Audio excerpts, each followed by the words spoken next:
राधा वल्लभ श्री हरिवंश महाराज जी, आपके चरणों में कोटि कोटि प्रणाम। गुरु जी, आप कहते हैं कि हम जो इस जन्म में कर्म करते हैं वो हमारे पूर्व जन्म के प्रारब्ध होते हैं, पर अगर हमें पता नहीं, है कि... ऐसा नहीं कहते। आपने कहाँ सुना ऐसा कहा कि जो इस जन्म में जो हम कर्म करते हैं वो हमारे पूर्व जन्म में होते हैं? ऐसा कैसे कहा? मतलब जो हमें भोगना पड़ता है। हाँ, कर्म फल पूर्व जन्म के प्रारब्ध होते हैं। हाँ, वो हमें काटना पड़ता है। हाँ, वो भोगने। पर हमें अगर पता है कि हमने इस जन्म में ऐसी कुछ गलतियां की हैं, तो ऐसा क्या करें कि उसकी हमें माफी मिल जाए और वो प्रारब्ध बनकर आगे हमें भोगना ना पड़े? बहुत सुंदर प्रश्न है ये। एकमात्र, जैसे हम मुकदमा हार जाए, हमें फांसी की सजा हो जाए, वकालत भी पक्की हो गई, न्यायाधीश ने निश्चित कर दिया कि तुम्हें फांसी मिलेगी, लेकिन राष्ट्रपति माफ कर दे तो माफ हो जाता है ना। राष्ट्रपति से हम प्रार्थना करें और वो हमारे क्षमा प्रार्थना में हमें माफ कर दे, तो जज और वकील का जो भी फाइनल था वो सब धरा का धरा रह जाएगा। ऐसे ही हमारे द्वारा बहुत से अशुभ कर्म होते हैं, जानबूझ करके गलतियां पाप कर्म हो जाते हैं, तो वो हमें निश्चित भोगने पड़ते हैं। एक दैवी शक्ति का नाम है चित्रगुप्त। वो हर समय हमारे मन में ही बैठे रहते हैं और हमारे मन रूपी चिप में चित्र सहित उसको अंकित करते रहते हैं। तो हमारे जन्म जब हम भजन शुरू करते हैं ना, देखो अभी भजन शुरू करो एकाग्रता पूर्वक, तो आपके सामने चित्र सहित विषय, वासनाएं, गंदी बातें, नाना प्रकार का कूड़ा करकट आने लगेगा। वो आता नहीं, वो जो मन में है, अब मन को भजन निर्मल करेगा तो वो मल निकलता है।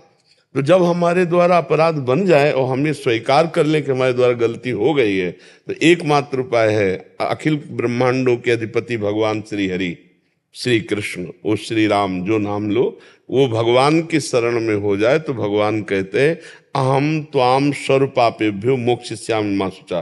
हे भगवान, शरण ऐसे हुआ जाता है, हे भगवान, मन से, वचन से, कर्म से मैं आपकी शरण में हूँ।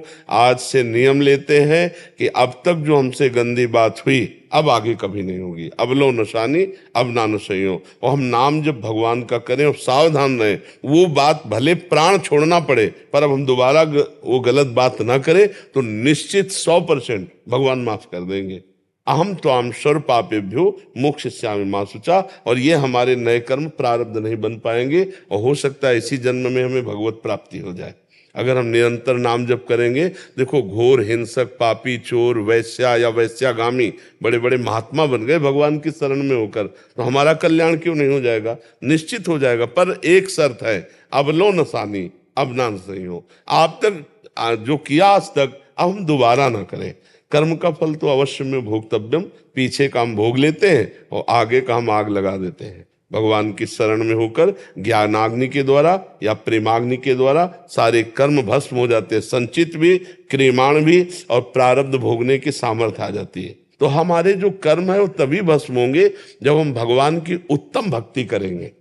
ऐसे साधारण 2-4 माला से भस्म होने वाले नहीं, ये भी समझ लो।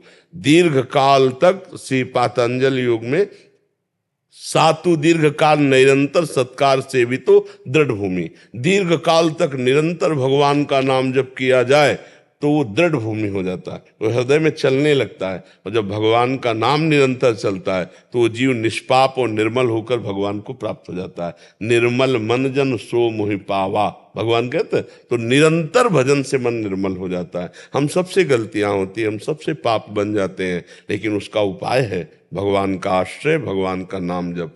पर अगर कोई भगवान का आश्रय, भगवान के नाम जप का आश्रय लेकर पाप करता है तो फिर बहुत गंदा आदमी है, फिर वो सुधरने वाला नहीं है। जब वो जहाँ सुधरना, मान लो हमसे गलती हो गई तो हम गंगा नहाने जा रहे हैं और गंगा में हम पाप करें तो अब फिर उसका कहाँ धुलेगा? तो हम भगवान के आश्रय से निष्पाप होते हैं और उन्हीं का आश्रय लेकर, नाम का सहारा लेकर नए पाप करने लगे, फिर ऐसी की बड़ी दुर्गति होती। तो अगर ऐसा ना करे तो निश्चित पाप नष्ट हो जाएगा।